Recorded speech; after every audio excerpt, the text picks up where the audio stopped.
ഓരോ റബീഉൽ അവ്വൽ കടന്നു വരുമ്പോഴും സഹോദരാ നീ പഠിക്കേണ്ട ഒരു പാഠമെന്തെന്നറിയുമോ? മുത്തുനബി പോലും പോയെങ്കിൽ ഒരു ദിവസം നീയും പോകേണ്ടവനാണ്. നീ മരണത്തിലേക്ക് അടുത്തുകൊണ്ടിരിക്കുകയാണ്. ഒരു കൊല്ലം കൂടെ മരണത്തിലേക്ക് അടുത്തു, ഖബറിലേക്ക് അടുത്തു. അസ്റായിൽ റബ്ബിന്റെ തീരുമാനം കാത്തു നിൽക്കുകയാണ്. എപ്പോഴെവിടെ വെച്ചാ വരുന്നതെന്നറിയില്ല. അതുകൊണ്ട് എന്റെ പ്രിയപ്പെട്ടവരോട് പറയുകയാ, ഒരുങ്ങിക്കോ, മരണത്തിന് വേണ്ടി തയ്യാറെടുത്തോ. അല്ലാഹുവിന്റെ മുന്നിലേക്ക് മടങ്ങാ സമയമായി. എല്ലാ തിരക്കുകളും മാറ്റിവെച്ചിട്ട് പോകേണ്ടി വരും. എല്ലാ സന്തോഷങ്ങളും മാറ്റിവെച്ചിട്ട് പോകേണ്ടി വരും. അതുകൊണ്ട് ഉമ്മമാരോട്, പെങ്ങന്മാരോട്, ചെറുപ്പക്കാരോട്, വാപ്പമാരോട്, കുട്ടികളോട്, എന്നോട്, ഉസ്താദന്മാരോട്, എല്ലാവരോടും പറയുകയാ, ഒരുങ്ങിക്കോ, മരണത്തിന് വേണ്ടി തയ്യാറെടുത്തോ. മരണത്തിന് വേണ്ടി നിലവിളിക്കണ്ട, അവിടെ കിടന്ന് പൊട്ടിക്കരയണ്ട, അസ്റായിലിനോട് യാചിക്കണ്ട, എനിക്ക് സമയം താ, ഒന്നും ചെയ്തു വെക്കാൻ കഴിഞ്ഞില്ലെന്ന് കരയണ്ട മോനെ. അതിനു വേണ്ടി അപരാധിപ്പെടണ്ട. മഹാനായ സയ്യിദുനാ അബൂ ഹുറൈറ റളിയല്ലാഹു തആല അൻഹു, ആ പേര് മറക്കാൻ കഴിയുമോ? അല്ലാഹുവേ, ഏത് ഹദീസിന്റെ കിതാബ് എടുത്താൽ അബൂ ഹുറൈറ തങ്ങളുടെ പേരില്ലാത്ത ഹദീസ് കാണൂല. ഏറ്റവും കൂടുതൽ ഹദീസ് റിപ്പോർട്ട് ചെയ്ത സ്വഹാബിയാണ് അബൂ ഹുറൈറ. അബൂ ഹുറൈറ റളിയല്ലാഹു തആല അൻഹു മരിക്കാൻ കിടക്കുകയാണ്. സക്കറാത്തിന്റെ അവസ്ഥയിൽ കിടക്കുകയാണ്.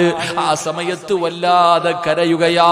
അബൂ ഹുറൈറ തങ്ങൾ കിടന്ന് കരയുകയാ. കരയുന്നത് കണ്ടപ്പോ കാണാമെന്നവര് ചോദിച്ചു, അല്ല അബൂ ഹുറൈറ, എന്തിനാ കരയുന്നത്? മരിക്കാനുള്ള പേടി കൊണ്ടാണോ? അബൂ ഹുറൈറ തങ്ങൾ പറഞ്ഞു, മരിക്കാനുള്ള പേടിയുണ്ടല്ല, എന്റെ കയ്യിൽ കൊണ്ടുപോകാനൊന്നുമില്ലല്ലോ. അള്ളാന്റെ മുന്നിലേക്ക് പോകുമ്പോ കൊണ്ടുപോകാൻ എന്റെ കയ്യിലൊന്നുമില്ലല്ലോ. ഇതാരാ പറഞ്ഞതെന്നറിയോ? അബൂ ഹുറൈറ റളിയല്ലാഹു തആല അൻഹു. പടച്ചവനെ, മുത്തുനബിയതാ അവിടെന്ന് മുത്തുനബി ഉണ്ടല്ലോ.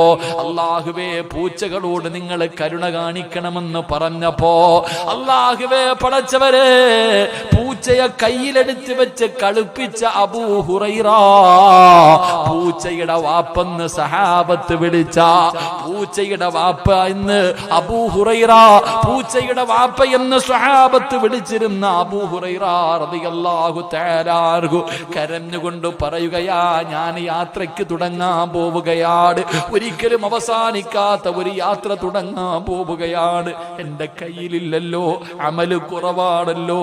അബൂ ഹുറൈറ തങ്ങൾ കരഞ്ഞുകൊണ്ട് പറഞ്ഞു എന്ന് ചരിത്രം പറയുമ്പോ, ഈ സദസ്സിലിരിക്കുന്നവരെ, ഞാനും മരണത്തിലേക്ക് 33 വർഷം കഴിഞ്ഞു. ഞാനും അടുത്തിരിക്കുകയാണ്, നിങ്ങളും അടുത്തിരിക്കുകയാണ്. കൊണ്ടുപോകാൻ നിന്റെ കയ്യിൽ എന്തുണ്ട്? കൊണ്ടുപോകാൻ എന്തി കരുതി വെച്ചിട്ടുണ്ട്? സഹോദരിമാരോട് സ്നേഹത്തോട് ചോദിക്കുകയാ, ഇന്ന് രാത്രി മരിച്ചാ സ്വർഗം കിട്ടാൻ എന്തുണ്ടുമ്മ? ഇന്ന് രാത്രി നിങ്ങൾ ആരെങ്കിലും മരിച്ചു പോയാൽ സ്വർഗം കിട്ടാൻ നിന്റെ കയ്യിൽ ഒരമല് പറ. നിന്റെ കയ്യിൽ ഇരുന്നതും അല്ലാഹു സ്വീകരിച്ചെന്ന് പറയാൻ എന്ത് കഴിവാ നമുക്കുള്ളത്? എന്റെ പ്രിയമുള്ളവരെ, അതുകൊണ്ട് പറയുകയാ, ഒരുങ്ങിക്കോ. റബീഉൽ അവ്വൽ വരുമ്പോ മുത്തുനബി വഫാത്തായ മാസം കൂടെയാണല്ലോ. അതേ ദിവസമല്ലേ മുത്തുനബിയും യാത്രയായത്. ഈ പ്രായമുള്ളവരോട് എനിക്ക് പറയാറുള്ളത്, ആ ഓർമ്മ നിനക്കും വേണം. പ്രവാചകൻ പോയെങ്കിൽ പിന്നെ നീ ആരാ? അതുകൊണ്ട് എന്റെ പ്രിയപ്പെട്ടവരോട് പറയുകയാ, പരിശുദ്ധമായ റബീഉൽ അവ്വൽ 11 അല്ലാഹുവിന്റെ പ്രവാചകൻ രോഗം പിടിച്ച് കിടക്കുകയാണ്. മുത്തുനബി രോഗം പിടിച്ച് കിടക്കുകയാണ്. അല്ലാഹുവിന്റെ പ്രവാചകൻ രോഗം പിടിച്ച് കിടക്കുമ്പോ അല്ലാഹുവിന്റെ റസൂൽ അല്ലാഹുവേ എല്ലാ ഭാര്യമാരെയും വിളിച്ചുകൂട്ടി പ്രവാചകൻ അവിടെ നിന്ന് ഉപദേശങ്ങൾ കൊടുത്തു. കുടുംബക്കാരെ വിളിച്ചു കൂട്ടി ഉപദേശം കൊടുത്തു. എല്ലാം അള്ളാന്റെ റസൂല് ചെയ്തു. എന്റെ പ്രിയമുള്ളവരെ, അവസാനം അള്ളാഹുവിന്റെ പ്രവാചകൻ ആയിഷാ ബീവിയുടെ വീട്ടിൽ കിടക്കുകയാ. മുത്തുനബി രോഗം പിടിച്ച് കിടക്കുമ്പോ മുത്തുനബിയെ കാണാൻ ഫാത്തിമ എന്ന പൊന്നുമോള് വരികയാണ്. വാപ്പയെ കാണാമെന്നപ്പോ ഫാത്തിമ വല്ലാതെ നിലവിളിക്കുകയാണ്. വാപ്പയുടെ അവസ്ഥ കണ്ടിട്ട് പൊട്ടിക്കരയുകയാണ്. പൊന്നുമോൾ അടുത്ത് വന്നപ്പോ റസൂലുള്ള അടുത്ത് വിളിച്ചു, ഫാത്തിമ വാമോ. എല്ലാരും ഇങ്ങനെ നിൽക്കുമ്പോ പ്രവാചകൻ ഫാത്തിമ ബീവിയുടെ ചെവിയിൽ ഒരു രഹസ്യം പറഞ്ഞു കൊടുത്തു. എന്തേ രഹസ്യമെന്നറിയോ? ഫാത്തിമ, വാപ്പയുടെ മരണമെടുത്തു ഫാത്തിമ. അള്ളാന്റെ റസൂല് പറഞ്ഞു കൊടുത്തു മകളോട്, ഉപ്പ പോകുകയാണ്, ഉപ്പാടെ മരണമെടുത്തെന്ന് തോന്നുന്നു മോളെ. എല്ലാ വർഷവും റമളാനിൽ ഞാൻ ഒരു പ്രാവശ്യമാണ് ഖുർആൻ ജിബ്രീലിന് ഓതി കേൾപ്പിക്കുന്നത്. ഈ പ്രാവശ്യം ഞാൻ 2 പ്രാവശ്യം ഓതി കേൾപ്പിച്ചു. അതുകൊണ്ട് വാപ്പയുടെ മരണമെടുത്തിട്ടുണ്ട്. എന്റെ പൊന്നുമോള് കരയരുതേ. അള്ളാന്റെ റസൂല് ഫാത്തിമ ബീവിയുടെ ചെവിയിലെ രഹസ്യം പറയുമ്പോ മുത്തുനബിയുടെ പൊന്നുമോള് പൊട്ടിക്കരയുകയാ. അള്ളാന്റെ റസൂലിന്റെ പൊന്നുമോള് വല്ലാതെ കരഞ്ഞു. ഫാത്തിമയെ രണ്ടാമതും അടുത്ത് വിളിച്ചു. എന്നിട്ട് മുത്തുനബി പറഞ്ഞു, കരയല്ലേ ഫാത്തിമ, എന്റെ കുടുംബത്തിൽ നിന്ന് എന്റെ പുറകെ ആദ്യം വരുന്നത് നീയാട്. പൊന്നുമകളോട് പറഞ്ഞു കൊടുത്തു, പാപ്പ പോയാ തൊട്ടു പുറകിൽ നീയുണ്ട് ഫാത്തിമ. എന്റെ കുടുംബത്തിൽ നിന്ന് ആദ്യം എന്റെ പുറകിൽ വരുന്നത് നീയാണ് ഫാത്തിമ. പാപ്പ പൊന്നാര മകളുടെ ചെവിയിൽ മരണം പറയുമ്പോ ഫാത്തിമ ചിരിക്കുകയാ. അള്ളാന്റെ റസൂലിന്റെ പൊന്നുമോള് മരിക്കുമെന്ന് പറഞ്ഞപ്പോ ചിരിക്കുകയാണ്. എന്റെ പ്രിയമുള്ളവരെ, ആ രഹസ്യം ആരും അറിഞ്ഞില്ല. പലരും ചോദിച്ചു പറഞ്ഞു കൊടുത്തില്ല. പക്ഷേ പിന്നീട് ആദ്യം വഫാത്തായത് ഫാത്തിമ ബീവിയാണ്. അപ്പോഴാണ് ആ സംഭവം മറ്റുള്ളവർക്ക് മനസ്സിലാക്കാൻ കഴിഞ്ഞതെന്ന് ചരിത്രം പറയുമ്പോ, എന്റെ പ്രിയമുള്ളവരെ, റബീഉൽ അവ്വൽ 11 അള്ളാഹുവിന്റെ പ്രവാചകൻ രോഗം പിടിച്ചിട്ട് വീടിന്റെ അകത്ത് കിടക്കുകയാ. ബോധമില്ല. റസൂലുള്ള തളർന്നു കിടക്കുകയാണ്. പെട്ടെന്നാണ് പ്രവാചകൻ അവിടെ നിന്ന് ബോധം തിരിച്ചു വന്നത്. അള്ളാഹുവിന്റെ റസൂല് വിളിച്ചു, ആയിഷ, പെട്ടെന്ന് ഓടിവാ ആയിഷ. ആയിഷ ബീവിയെ മുത്തുനബി വിളിക്കുകയാണ്, ഓടിവാ ആയിഷ, ഓടിവാ ആയിഷ. ആയിഷ ബീബി റളിയല്ലാഹു തആല അൻഹ പ്രവാചകന്റെ മുന്നിലെത്തി. മുത്തുനബി പറഞ്ഞു, ആയിഷ, ഇന്ന സ്ഥലത്ത് കുറച്ച് ദിർഹം ഇരിക്കുന്നുണ്ട്. 6-7 ദിർഹം പ്രവാചകന്റെ വീടിന്റെ അകത്തുണ്ട്. മുത്തുനബി പറഞ്ഞ് എടുത്തുകൊണ്ടുവരാൻ. ആയിഷ ബീബി റളിയല്ലാഹു തആല അൻഹ ആ തുച്ഛമായ ദിർഹം എടുത്തുകൊണ്ട് പ്രവാചകന്റെ കയ്യിൽ വെച്ചപ്പോ റസൂലുള്ള കരയുകയാ. മുത്തുനബി കരയുകയാ. എന്തിനാ നബിയെ കരയുന്നത്? ഇതെന്റെ വീടിന്റെ അകത്തിരിക്കുന്ന സമയത്ത് ഞാനങ്ങ് മരിച്ചുപോയാ. ഈ ദിർഹം എന്റെ വീടിന്റെ അകത്തിരിക്കുന്ന സമയത്താണ് ഞാൻ മരിച്ചു പോകുന്നതെങ്കിൽ എന്ത് കണക്ക് ഞാൻ അല്ലാഹുവോട് പറയും ആയിഷ? അതുകൊണ്ട് ഇത് പാപങ്ങൾക്ക് കൊണ്ടുകൊടുക്ക്, ഇത് പാപങ്ങൾക്ക് കൊണ്ടുകൊടുക്ക്, പെട്ടെന്ന് കൊണ്ടുപോവാ ആയിഷ. പ്രവാചകൻ ആയിഷ ബീവിയെ പറഞ്ഞു വിട്ടു, റബ്ബേ, പാപങ്ങൾക്ക് സദഖ കൊടുക്കാൻ 5 നയാ പൈസ ഇല്ല വാപ്പാ. റബീഉൽ അവ്വൽ 11 മുത്തുനബിയുടെ വീടിന്റെ അകത്ത് വിളക്ക് കത്തിച്ചില്ല. റബീഉൽ അവ്വൽ 11 അള്ളാന്റെ റസൂലിന്റെ വീടിന്റെ അകത്ത് വിളക്ക് കത്തിച്ചില്ല. പ്രവാചകം ചോദിച്ചു, ആയിഷ, എന്തേ വിളക്ക് കത്തിക്കാത്തത്? എന്തേ ആയിഷ വിളക്ക് കത്തിക്കാത്തത്? ആയിഷ ബീബി റളിയല്ലാഹു തആല അൻഹ മിണ്ടാതെ മാറി നിൽക്കുകയാ. കാരണം എന്തെന്നറിയോ? വിളക്കിന്റെ അകത്തൊഴിക്കാൻ എണ്ണയില്ല. മുത്തുനബിയുടെ വീടിന്റെ അകത്ത് മരിക്കുന്നതിന്റെ തലേ ദിവസം വിളക്കിന്റെ അകത്ത് ഒഴിക്കാൻ എണ്ണ പോലുമില്ല. പറഞ്ഞാ മുത്തുനബിയുടെ മനസ്സ് വേദനിക്കുമെന്ന് കരുതിയിട്ട് മിണ്ടാതെ മാറി നിന്നു. റസൂലുള്ള രണ്ടാമതും വിളിച്ചു, ആയിഷ, എന്തേ വിളക്ക് കത്തിക്കാത്തത്? പൊട്ടിക്കരഞ്ഞുകൊണ്ട് പറഞ്ഞു, മുത്തുനബിയെ, എണ്ണയില്ല നബിയെ, ഈ വീടിന്റെ അകത്ത് വിളക്കിന്റെ അകത്തൊടിക്കാനുള്ള എണ്ണ പോലുമില്ല നബിയെ. അള്ളാന്റെ റസൂല് മറ്റുള്ള ഭാര്യമാരുടെ വീട്ടിലേക്ക് പറഞ്ഞു വിട്ടു. അവിടെ നിന്ന് കിട്ടിയ എണ്ണ കൊണ്ടാണ് മുത്തുനബിയുടെ വീടിന്റെ അകത്ത് വിളക്ക് കത്തിച്ചത്. എന്റെ പ്രിയമുള്ളവരെ, റബീഉൽ അവ്വൽ 12 സുബഹിക്ക് ബാങ്ക് വിളിച്ചു. അള്ളാഹുവിന്റെ പ്രവാചകന് പള്ളിക്കകത്ത് നമസ്കാരം നടക്കുമ്പോ പ്രവാചകൻ പറഞ്ഞു, ആയിഷ, ആ കർട്ടനൊന്നു മാറ്റാ ആയിഷ. ആയിഷ ബീബി റളിയല്ലാഹു തആല അൻഹ കർട്ടൻ മാറ്റുകയാണ്. മുത്തുനബി സ്വഹാബികളെ നോക്കി. അബൂബക്കർ തങ്ങൾ ഇമാമത്ത് നിൽക്കുന്നുണ്ട്. സ്വഹാബികളെല്ലാവരും പുറകിൽ നിന്ന് നിസ്കരിക്കുന്നുണ്ട്. പ്രവാചകൻ ഓരോ സ്വഹാബിയും നോക്കി, ഓരോ സഹാബിയെയും നോക്കി. സലാം വീട്ടാ സമയമായപ്പോ പ്രവാചകൻ പറഞ്ഞു, ആയിഷ, കട്ടന് തിരിച്ചിട്. എന്റെ പ്രിയമുള്ളവരെ, റബീഉൽ അവ്വൽ 12 രാവിലെ പ്രവാചകന്റെ രോഗത്തിന് നല്ല ശമനം വന്നു. അബൂബക്കർ സിദ്ദീഖ് തങ്ങളെ കാണാമെന്നു. പ്രവാചകന്റെ രോഗം കുറഞ്ഞെന്ന് പറഞ്ഞ അബൂബക്കർ തങ്ങളുടെ യാത്ര തുടങ്ങി. എന്റെ പ്രിയമുള്ളവരെ, കുറെ സമയം കഴിയുമ്പോ അള്ളാഹുവിന്റെ പ്രവാചകന് പെട്ടെന്ന് പനിയങ്ങ് കൂടുകയാണ്. റബ്ബേ, രോഗമങ്ങ് കൂടി. പ്രവാചകനതാ വീടിന്റെ അകത്ത് തളർന്നു കിടക്കുകയാ. ആയിഷ ബീവി ഇരുന്ന് കരയുന്നുണ്ട്. ഫാത്തിമ ബീവി ഇരുന്ന് കരയുന്നുണ്ട്. അള്ളാഹുവിന്റെ പ്രവാചകൻ ഇങ്ങനെ കിടക്കുകയാണ്, തളർന്നു ഉറങ്ങുകയാണ്. ആ സമയത്താണ് വീടിന്റെ കവാടത്തിൽ ഒരു സലാം കേൾക്കുന്നു. അസ്സലാമു അലൈക യാ അഹ്ല ബൈത്തിൻ നുബുവ ഇഫ്തഹിൽ ബാബ്. വീടിന്റെ കവാടത്തിൽ വന്ന് നിന്നാരോ സലാം പറയുകയാ. അള്ളാഹുവിന്റെ പ്രവാചകന്റെ കുടുംബമേ, വാതിലൊന്ന് തുറക്കുവോ, വാതിലൊന്ന് തുറക്കുവോ. അള്ളാഹുവിന്റെ പ്രവാചകന്റെ വീടിന്റെ കവാടത്തിൽ വന്ന് സലാം പറയുമ്പോ ഫാത്തിമ ബീബി റളിയല്ലാഹു തആല അൻഹ വിളിച്ചു പറയുകയാ, എന്റെ വാപ്പയ്ക്ക് സുഖമില്ല, എന്റെ വാപ്പ തളർന്നു കിടക്കുകയാ. നിങ്ങൾ പോയിട്ട് പിന്നെയൊന്ന് വരുവോ? പോയിട്ട് പിന്നെയൊന്ന് വരുവോ? ഫാത്തിമ ബീബി വിളിച്ചു പറഞ്ഞു, പടച്ചവരെ, കുറെ സമയം കഴിഞ്ഞു. രണ്ടാമതും വീടിന്റെ കവാടത്തിൽ അതേ മനുഷ്യൻ തന്നെ സലാം പറയുകയാ. അപ്പോഴും ഫാത്തിമ പറഞ്ഞു, എന്റെ ഉപ്പയ്ക്ക് വേദന സഹിക്കാൻ കഴിയുന്നില്ല, എന്റെ ഉപ്പ രോഗം പിടിച്ച് കിടക്കുകയാ, തളർന്നു കിടന്ന് ഉറങ്ങുകയാ. നിങ്ങൾ പോയിട്ട് പിന്നെയൊന്ന് വരുവോ? അല്ലാഹുവേ, കുറച്ച് സമയം കഴിഞ്ഞു. മൂന്നാമതും വീടിന്റെ കവാടത്തിൽ അസ്സലാമു അലൈക്കും യാ അഹ്ല ബൈത്തിൻ നുബുവ ഇഫ്തഹിൽ ബാബ്.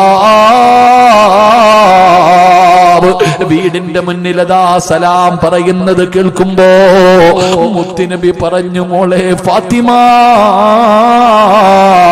വാതിൽ തുറക്കുമോളെ, വാതിൽ തുറക്കുമോളെ.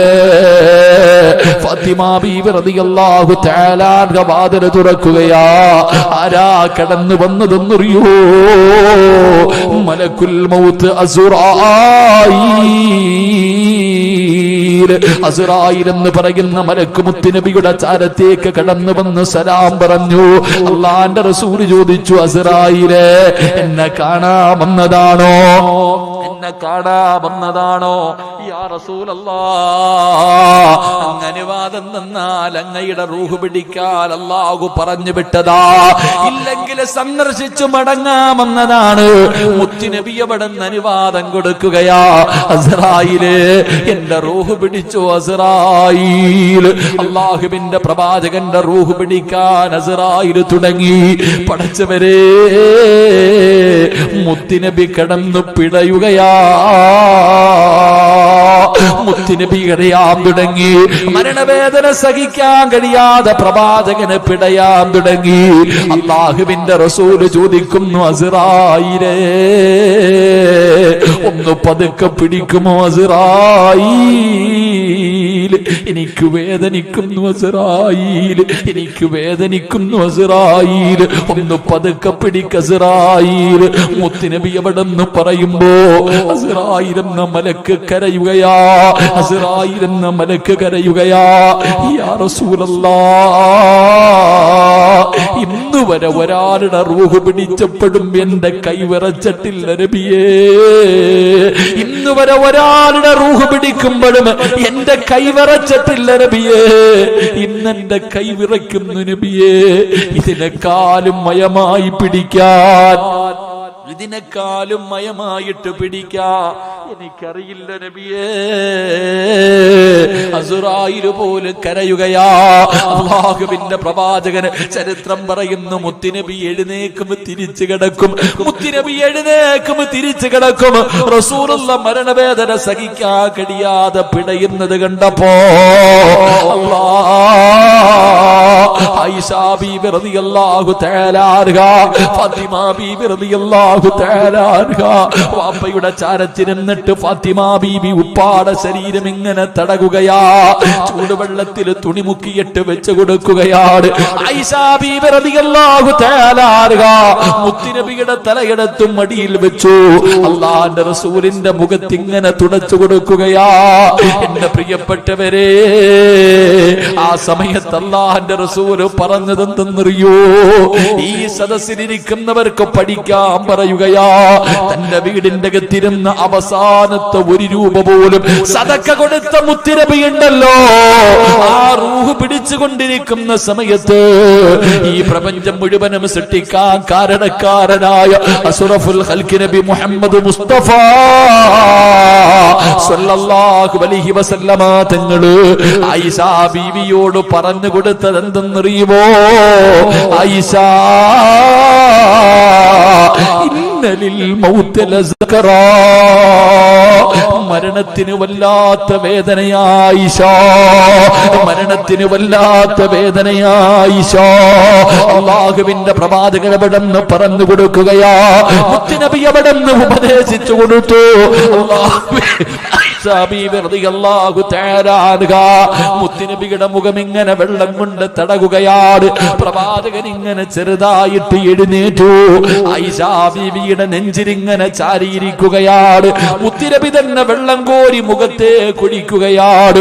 പടച്ചവരെ, ആ സമയത്താണ് ഒരു സ്വഹാബി കടന്നു വരുന്നത്.